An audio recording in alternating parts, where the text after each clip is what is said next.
Okay, we're going to talk about chords. Chords, just like intervals, they're made up of two intervals stacked on top of each other. So a major chord is a major interval, a major third, and then a minor third on top of it. So we have a major third interval, say we have C to E. And then if we took a minor third interval over it, just 3.5 steps above from E, we have another, this is called a major triad. Now, if you take that major triad, lower the third 1/2 step, minor triad. Lower the third, keep the third lowered, lower the fifth 1/2 step, diminished triad. Raise the third, raise the fifth back to major, raise the fifth one more, augmented. That's it. So we have major, minor. So we have major, lower the third, minor, lower the fifth, diminished, raise the third and the fifth back, major, raise the fifth, augmented. I love augmented chords. They're my favorite. I put them in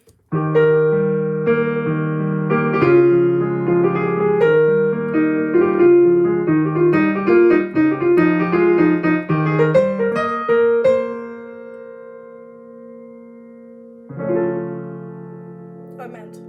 It's like, what? It's a question mark. What? A secret door? Yeah. Music's fun like that. And so that is triads. So then we have these things called diatonic triads and chromatic triads.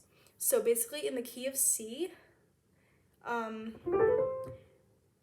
without raising anything, if you just play like a triad, if you go up and stay in the key, you're going to get major on 1, minor on 2, because you're just playing. C major is all white keys, so if you just keep playing all white keys, you're going to get the chords in that key. And then any of those chords work. So C major, D minor, E minor, F major, G major, A minor, B diminished, C. So, and that's true for any key. If you go up, these are the diatonic chords in the key, which mean that without altering any notes, making anything sharp or flat, these chords are diatonic. They're found in this key. They're just gonna appear. Chromatic would be if I made it a D major chord, because a D major chord has an F sharp in it instead of F natural, which is in the key. F sharp is not in the key. So if I were to go, it sounds different. Let me play a little bit more. So if I go to 1 to the 5 to the 4 to the 2, I mean that works. That's a bad example because it worked.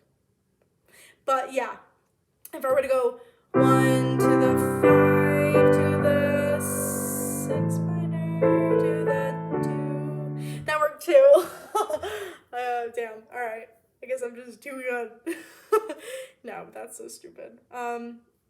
F sharp, it's chromatic if it's not found in the key. So diatonic chords, 1 is always major, 2 is always minor, 3 is always minor, 4 is always major, 5 is always major, 6 is always minor, 7 is always diminished in a major key. Back to major. So they're represented by Roman numerals. Capital 1, lowercase 2, lowercase 3, capital 4, capital 5, lowercase 6, lowercase 7 with a little bubble, that means diminished. Uppercase 1. So if you ever see, if you're like doing tonal harmony and you have to like analyze it, they'll give you the chords, it'll give you a key, it'll give you the chords. So if they gave you the key of A major, and they gave you the chord A major, they gave you the chord C sharp minor, they gave you the chord D, and then they gave you the chord F sharp minor, E, A. So we have A, C sharp minor, D, F sharp minor, E, A. So A major is the 1, capital 1. It's the 1 chord in the key. So you would write a capital 1 underneath the A.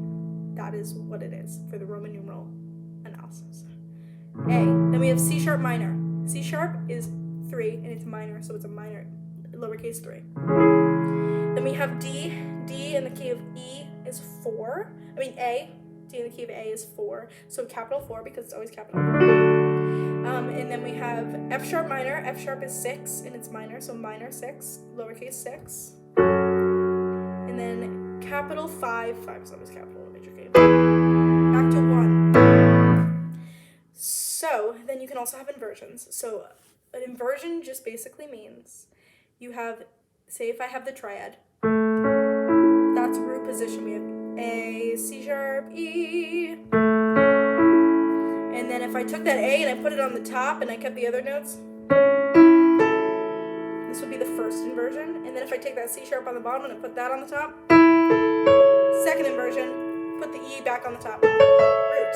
So root position, first inversion, second inversion, back to root position. And I could go all the way up.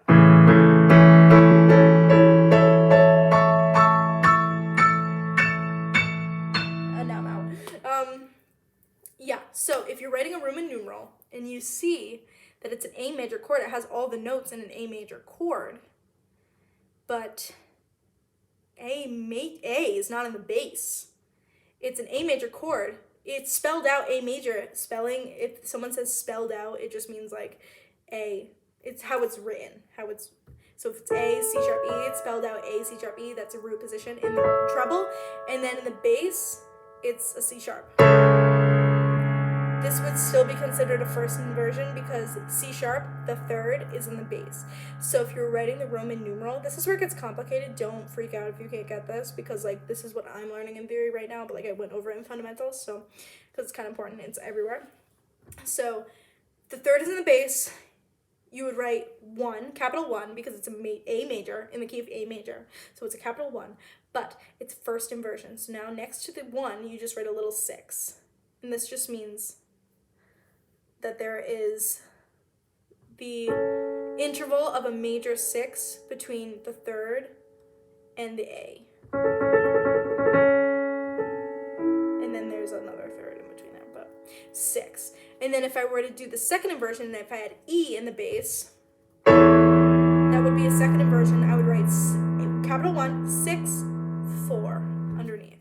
So root is just 1. First inversion is 1, 6. Second inversion is 1, 6, 4.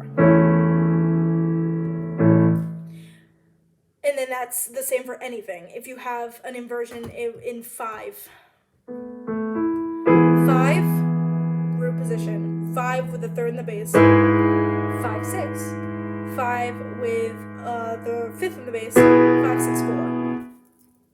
Just changes based on what chord you're playing in the key. So I'm going to do 7th chords in another video.